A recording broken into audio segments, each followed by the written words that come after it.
월말 김어준의 김어준입니다. 과학 전 분야를 통섭하는 시간. 박문화 박사님 안녕하십니까? 예, 안녕하십니까? 박사님 이번 주 또 해외 나가신다면서요? 아, 예, 몽골. 월말 탐사대와는 별개로 예. 어느 팀하고 나가시는 겁니까? 스님들. 스님들 한 40분. 예. 스님들하고 몽골 어디로 가시는 거예요? 고비 사막하고 지질학하고 별, 몽골 역사. 별, 몽골 역사. 예.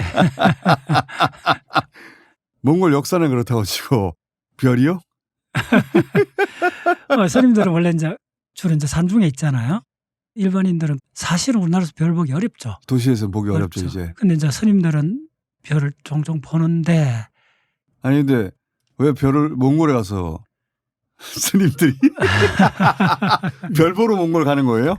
별이 그 중에 한 5분의 1이고 티베트 불교 달라이라마의 그 겔룩파라는 불교의 종파가 우리가 라마교라 불렀던 스탈린 시대 때만 해도 거의 한 700개 되는 사찰이 박해를 받았죠. 그래서 거의 600개 이상 절이 다 파괴됐어요.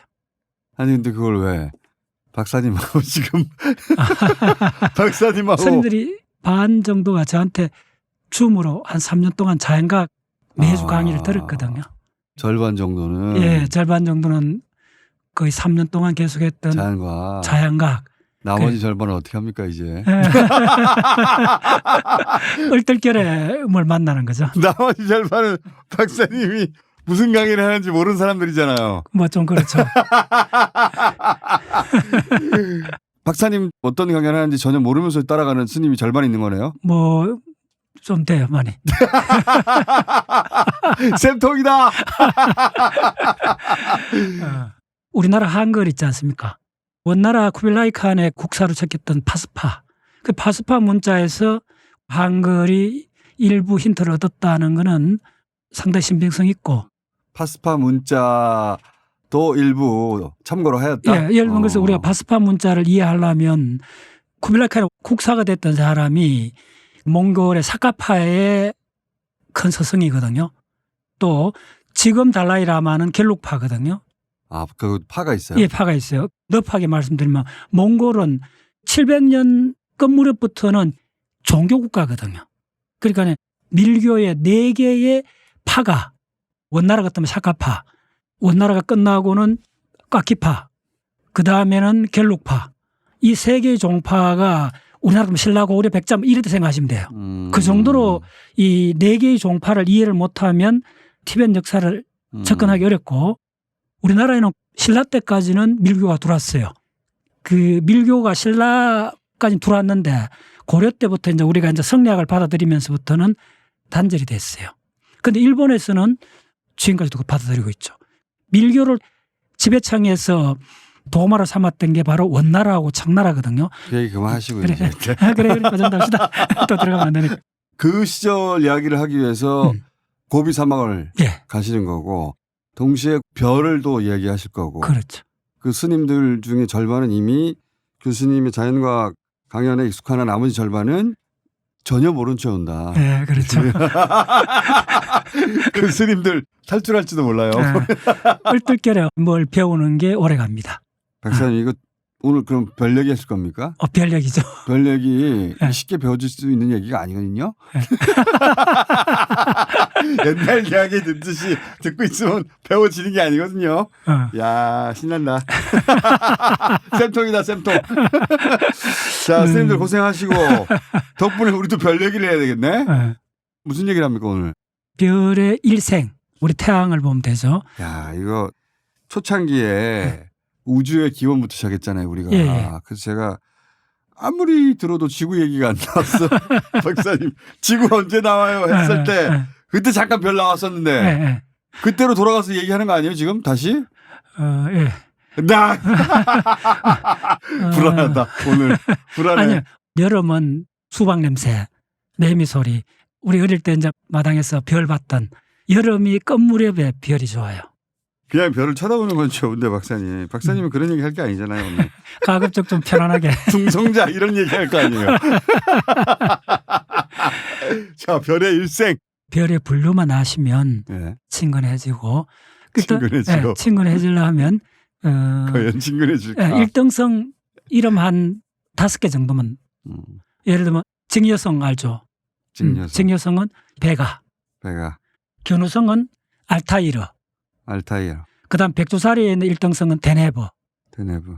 알타이어, 베가, 데네브 하면 큰 이등변 삼각형이 되거든요. 그래서 뭐라 그러냐면 여름철의 대삼각형 이렇게 불러요. 베가 같으면 그 유명한 칼 세이건이 그 원고를 썼던 컨택트 영화의 주제가 바로 베가성까지 가는 그 이야기거든요. 베가가 지구에서 21광년 떨어졌기 때문에 컨택트 영화 보신 분들 꽤 있잖아요. 그게 바로 명작이죠. 베가로 가는 겁니다. 설정이 베가로 가는 예, 거다. 베가는 여름철에 밤 9시쯤에 가장 밝은 별, 이 베가인데 머리 꼭대기 있습니다. 여름에 밤하늘에 어디 해수욕장에 가서 머리를 들고 꼭대기에 꼭대기에 제일 밝은 별. 이제 별을 좋아하면 별의 색깔을 봐야 돼요. 그래서 베가는 약간 푸르스름한 느낌이 들어요. 부스름한 예. 다 푸르스름하게 되면 표면 온도가 10,000도 넘어가요. 자, 만도 넘는다. 별을 보면 색깔을 먼저 보셔야 돼요. 색깔. 이제 이거 안 해보잖아요. 여기까지는 뭐 따라올 수 있어요. 자, 그 별의 표면 온도, 중심 온도는 무조건 10,000,000도보다 높다 이렇게 생각하시면 돼요. 10,000,000도다. 왜냐하면 양성자끼리 핵융합을 해야 되거든요. 그러려면 밀어내는 힘을 극복하기 위해서 어마어마하게 빠른 속도로 두 양성자가 정면으로 충돌해야 돼요. 그러려면 운동 에너지가 커져요. 그 운동 에너지를 온도로 바꾸면 대략 10,000,000도가 넘어가면 굉장히 빠른 속도로 충돌해요. 누클리어 포스, 핵 에너지가 나와요.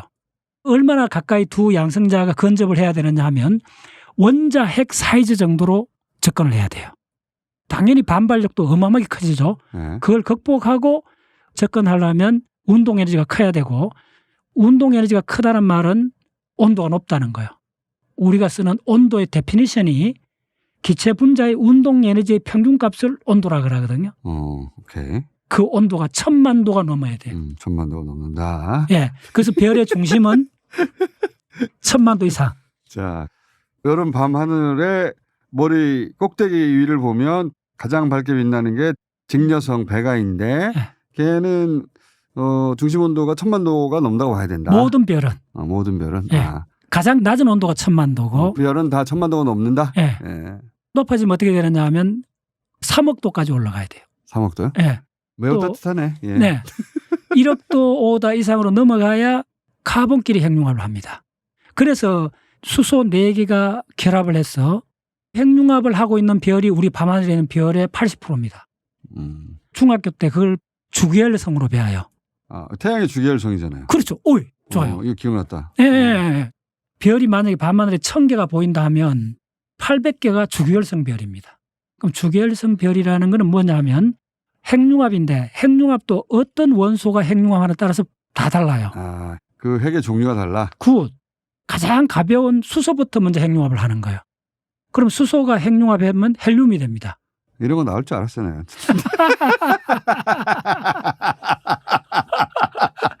여기 낭만이 어디 있어 여기. 여름이 어디고 여기. 자, 그래가지고요.